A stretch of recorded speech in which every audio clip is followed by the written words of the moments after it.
This is the IELTS listening test.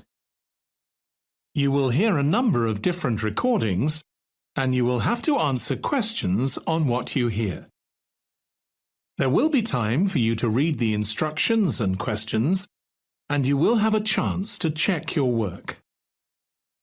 All the recordings will be played once only. The test is in 4 parts. At the end of the test, you will be given 10 minutes to transfer your answers to the answer sheet. Now turn to Section 1. Part 1. You will hear a conversation between a police officer and a woman who witnessed an accident. First, you have some time to look at questions 1 to 4.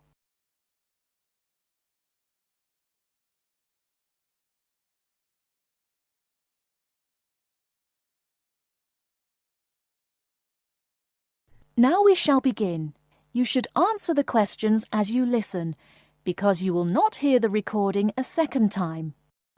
Listen carefully and answer questions 1 to 4. Hello, madam. I understand you witnessed the accident. Have you got a few minutes to tell me what you saw? Yes, no problem.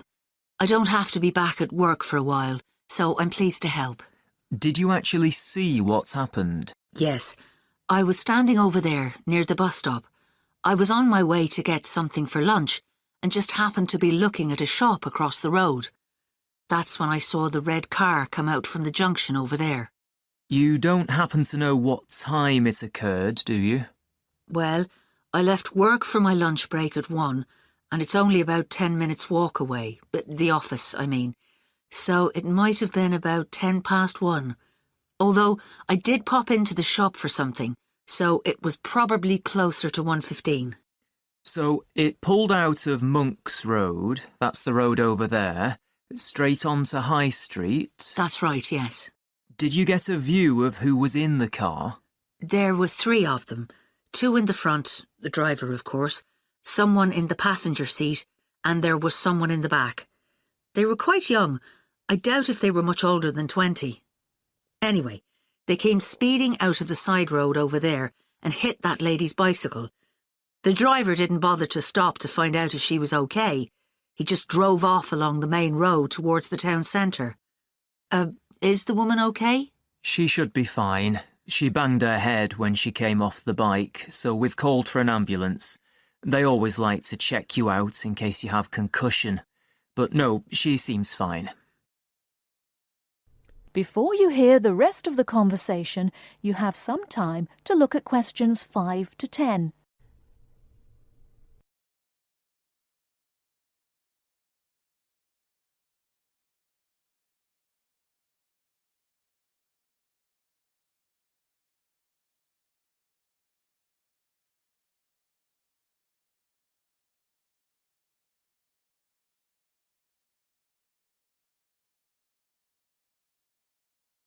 Now listen and answer questions 5 to 10. The bike doesn't look too good, though. I don't think she'll be using that again. I suppose she was very lucky, really. If they'd hit her instead of the front wheel, she could have been seriously injured. It looked like they were just in a hurry and didn't want to stop at the junction. I know the traffic lights aren't working there, so perhaps they thought they could just pull out. Could you give me a description of the car? Do you know the make and model? Well, I'm not very good with cars, but I'm pretty sure it was the same model as my husband's car, a Ford Fiesta. It was red, like I said, and quite old, and the door on the driver's side was damaged. It looked like it had been in another accident some time ago. I don't suppose you had a chance to take down the registration number, did you? I did, actually. Let me see. Y48BYW. Will that help you trace them?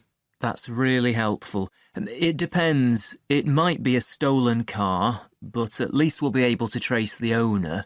If it wasn't stolen, then yes, we'll be able to find out the name of the driver. Now, would you mind giving me your contact details, just in case we need to get in touch about anything? Of course. What's your name? Mrs. Stansfield. Rita Stansfield. That's Stansfield.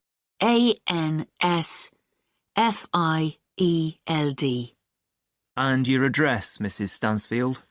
19 Althorpe Road, Bradford. That's ALTHORPE. Have you got a telephone number we can get you on?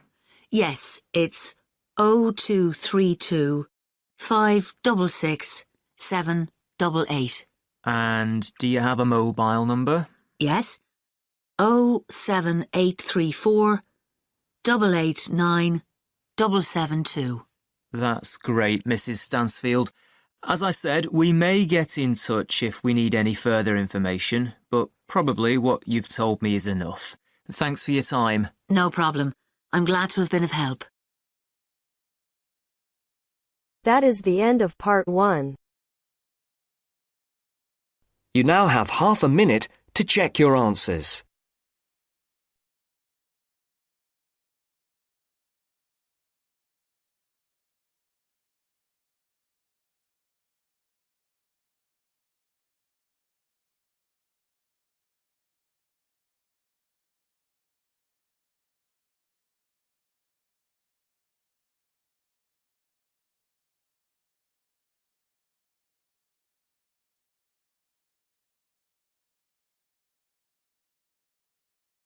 Now turn to Section 2. Part 2. You will hear a counsellor from Health Services talking about confidence and goal setting. First, you have some time to look at questions 11 to 16.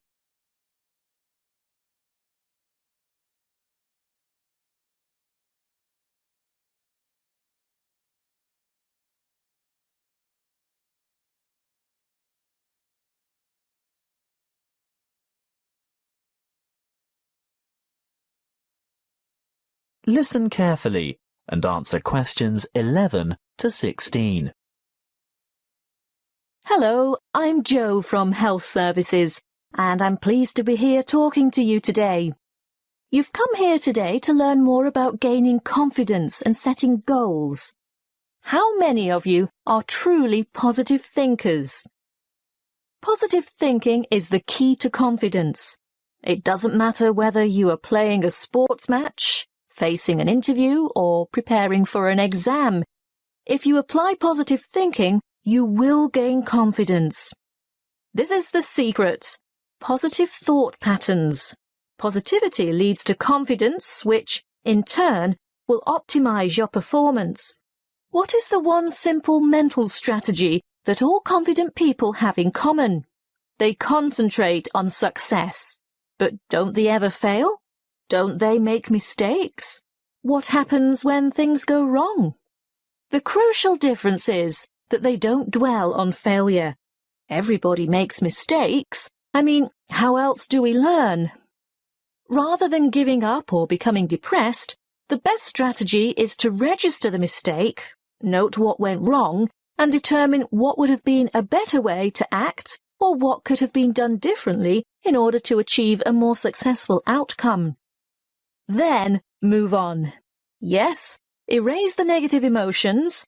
Allow those memories of defeat, frustration, or dissatisfaction to fade and move forward. Negativity erodes confidence. You need to put aside your disappointments and focus on successful outcomes. Oh, it's not that easy, I can hear you saying. Well, no, it's not easy to forget failure, but no one ever fails completely, so congratulate yourself on the areas where you did do well. Mentally replay the best bits, even if they're only a small part. Now, there are 2 more things you need to do. Firstly, rehearsal. Yes, you heard me. Rehearsal. Surely only actors in a play need to rehearse their parts? No, the truth is, we all need to rehearse. This is a surefire way to build confidence. Before the match, presentation, the exam, or whatever, imagine yourself performing successfully in that particular situation. And here's the second tip: look confident. That will always give you an extra physiological advantage. So you can see that mind and body work together on this. You have to think and act positively. Let's talk a bit more about how to look confident. If you have to overcome a challenge, get rid of that anxious expression and rigid posture, those downcast eyes and nervous gestures. Even if you don't feel very self-assured, you can still give the appearance of confidence. Stand tall, hold your head up, make full eye contact, and keep an open expression. Replace the frown with a smile if you can manage it. And those hunched shoulders? Relax those shoulder muscles. If you need to, take a deep breath and stretch to release pent-up anxiety and tension. What if you have to make a difficult phone call, for example? Nobody can actually see you, so does it matter what you look like? Yes, it does. Practicing positive body language will help you cross the threshold into a confident mood. Before we move on to talk about goal setting, it may surprise you to know that once you have set a goal in life, the brain responds with a burst of activity, which we experience as, that's right, happiness. And what happens when the goal is achieved? Yes, there is another burst of activity and another feeling of happiness. Before you hear the rest of the talk, you have some time to look at questions 17 to 20.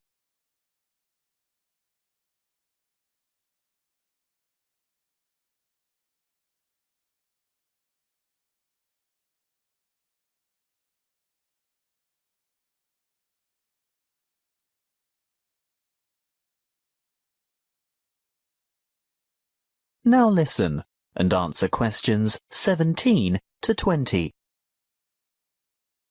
As you can see, the recipe for a happy life is to maintain a positive attitude and keep setting and achieving your goals. So, whatever your goal, whatever it is that you're aiming for, a new job, losing weight, giving up smoking, graduation, you need an appropriate, and by appropriate I mean achievable goal. That's the first step. The next thing to consider is motivation. How do you get going? Well, it's more likely to motivate you if you think of the rewards of success rather than focus on failure or what you might lose. So, you need to establish your incentives. After that, you'll have to work out the various stages and phases that you'll need to go through along the way and prepare for each one of them.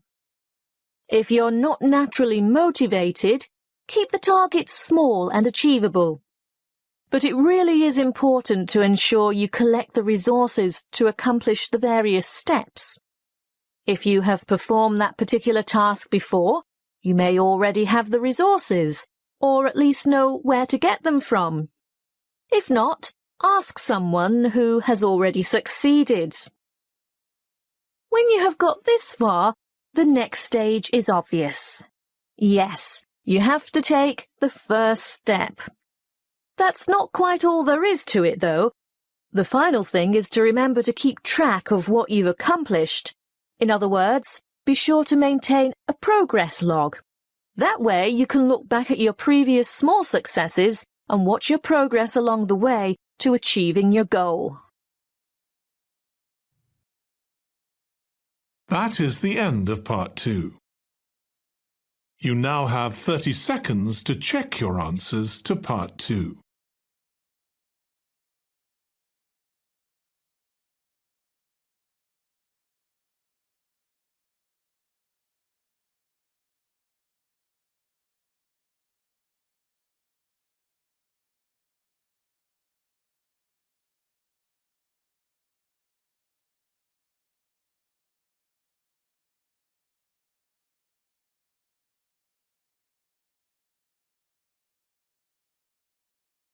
Now turn to section 3. Part 3. You will hear two engineering students, a woman in her 6th year called Linda and a man in his 5th year called Matthew, discussing the benefits of student work placements. Before you listen, you have some time to look at questions 21 to 26.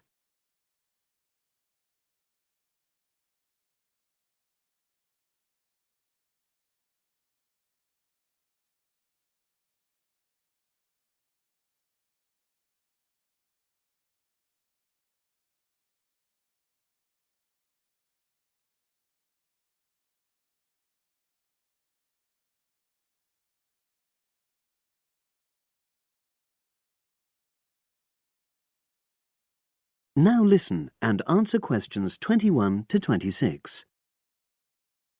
Hi, Linda. Can you spare a few minutes? Hello, Matthew. No problem. I just wanted to talk to you about temporary work placements. I've never really thought there was a good reason for doing one. I've got some savings, so I don't really need the money at the moment.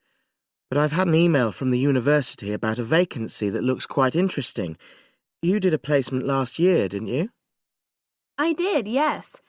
In my case, I wanted to find out if I was making the right career choice before I began applying for permanent jobs. I thought I wanted to work in car manufacturing, but I wasn't sure, so I applied to Toyota. What was the application process like? Lengthy. There were a lot of different parts to it. The dullest one was a psychometric test. You know, when you have to answer loads of questions about yourself. And you're trying to guess what's the best thing to say. Yes. Then there was an activity that we did in groups, which I found really fascinating. Engineers are renowned for being a bit unsociable, but I thought we made a great team. And we had an individual task, too. We had to sort through various business documents and prioritize them. It was just like what you have to do as a student, really, just with different content. What exactly were you doing on the placement? I was helping to design some diagnostic software to identify any waste in the car assembly process. Do you mean waste of materials? No, time. Anything that can speed the process up helps to cut costs. How did the work placement compare to being a student? Was it hard work? Yes, it was. I'd had full-time work before. I've done various unskilled jobs during university holidays, and some of those involve long hours. So I thought I'd find it easy. I was wrong, though. I think when you're on placement, you're always trying to prove yourself. So you push yourself hard to succeed? Yes. But I got a lot of support from my employers. They were always helpful. And then, at the end of the placement, I was given formal feedback. Do you mean on your engineering ability? Well, no. I didn't really need that because we had team meetings every other day. And so I had the chance to discuss technical issues and ask about anything that wasn't clear. The evaluation was about general workplace things, like organizational ability, initiative, that sort of thing. I get the impression you think you benefited from the placement. Well, the best thing is that they've offered me a job for next year. Depending on my exam results, of course, but still. A permanent one? Yes. But apart from that, I learned so much. The industrial environment was much more demanding than the academic one, so my general skills improved, like time management, meeting deadlines. And on the technical side, I learned new software packages, like MS Project. Well, I think you've convinced me that work placements are worthwhile, but while you're here, can you give me advice on something else? Before you hear the rest of the conversation, you have some time to look at questions 27 to 30.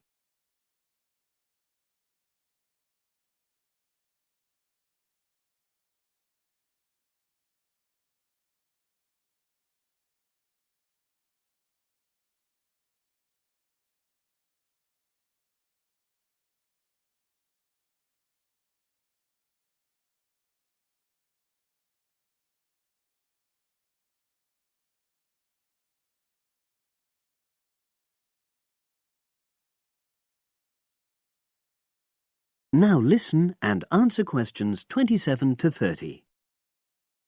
I'm about to make a start on the engineering materials module, and I've got a book list here. Can you have a quick look and tell me what you would recommend? That's if you can remember. Let's see. I do remember some of them. Yes, this one, The Science of Materials. I found the subject quite hard generally, but this book is very accessible, so it suited me. It doesn't cover everything, though. What about this one then? Materials Engineering. Oh, yes. I do remember that. But it's a bit out of date now, isn't it? Unless it's a new edition. I don't think so. But what I liked about it were the pictures. They really helped to understand the descriptions. It's useful just from that point of view. Let's see, what else? Oh, yes, that one there, Engineering Basics. I think out of all these, that's got the widest coverage. But I've looked at the contents page and it hardly mentions nanotechnology. Yes, you're right. The Evolution of Materials does, though. It's a recent publication, so it covers all the latest developments. It's a bit thin on the 1960s, though, and that decade was quite important. Well, it sounds as if they all complement each other in some ways. I don't suppose you can lend me...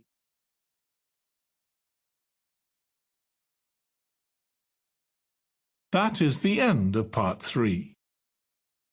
You now have 30 seconds to check your answers to part 3.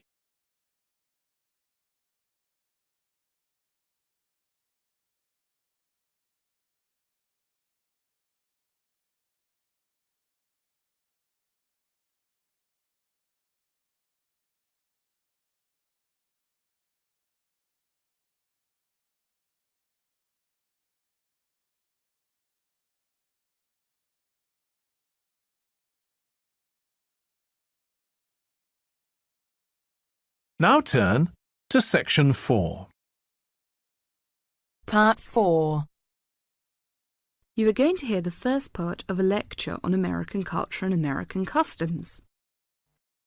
First, you have some time to look at questions 31 to 40.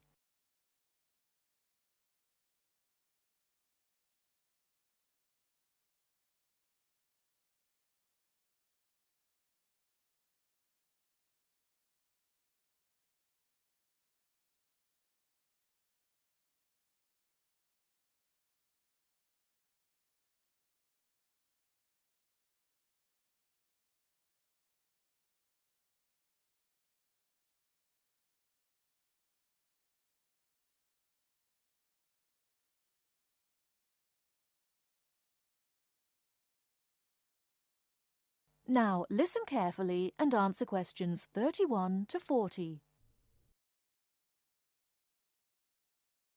Well, last week we talked about American education, and today I'm going to discuss American values, characteristics, personal habits and courtesies. Keep in mind as you are listening to this lecture that your goal is to understand, not to emulate or judge. Just briefly, I'd like to mention that there is a remarkable ethnic diversity in the United States. The population of the USA is about 260 million.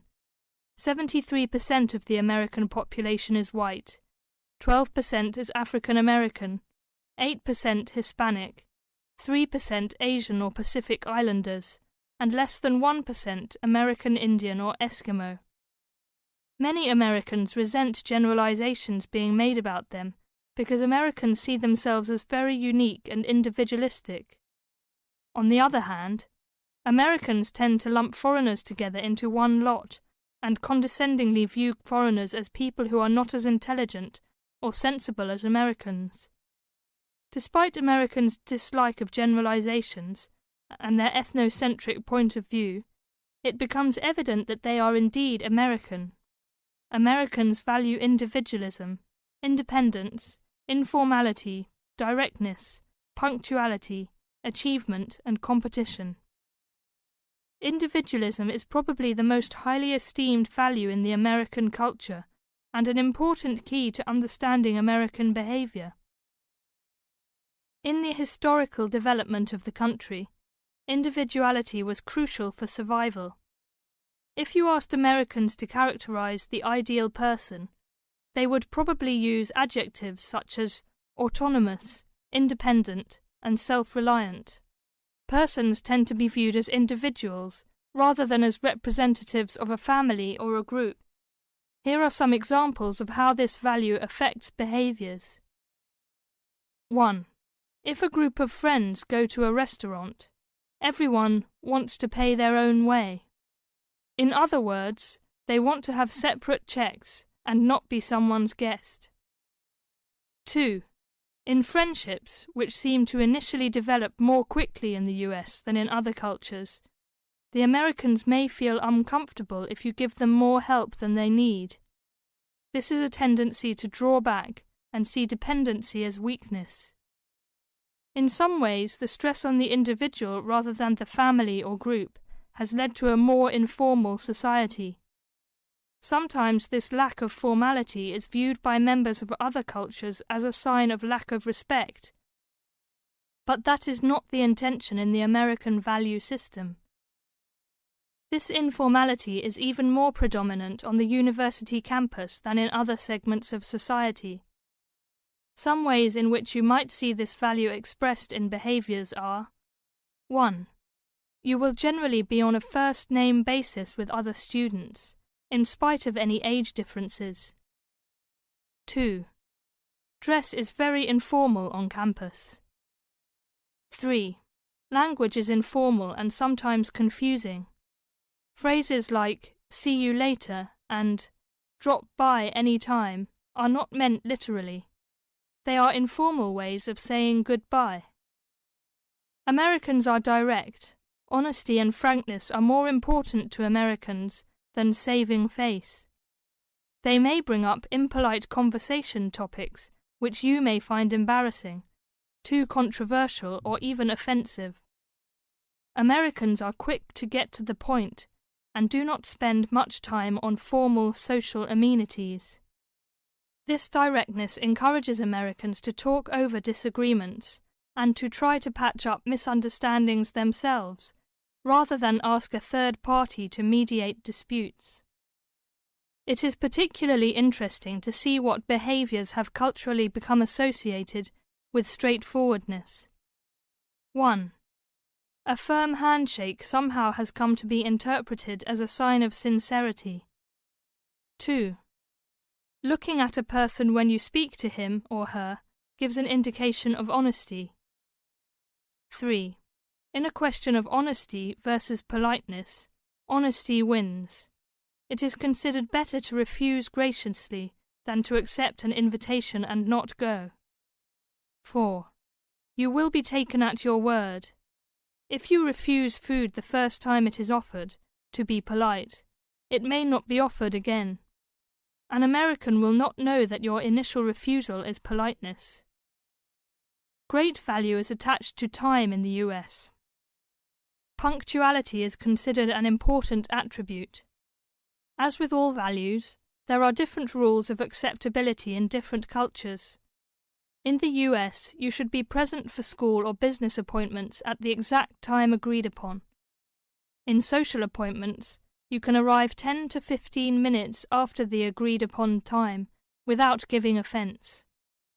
If you are invited somewhere for dinner and are more than 15 minutes late, you will need to offer an apology and an explanation. A phone call explaining you have been detained and will be late will save face for you and patience for the other person. Americans also value achievement and competition. The American style of friendly joking or banter, of getting the last word in, and the quick and witty reply are subtle forms of competition. Although such behaviour is natural to Americans, you may find it overbearing or disagreeable. Americans are obsessed with records of achievement in sports, and sports awards are often displayed in their homes. Also, sometimes books and movies are judged not so much on quality, but on how many copies are sold, or on how many dollars of profit are realized. That is the end of part 4. You now have half a minute to check your answers.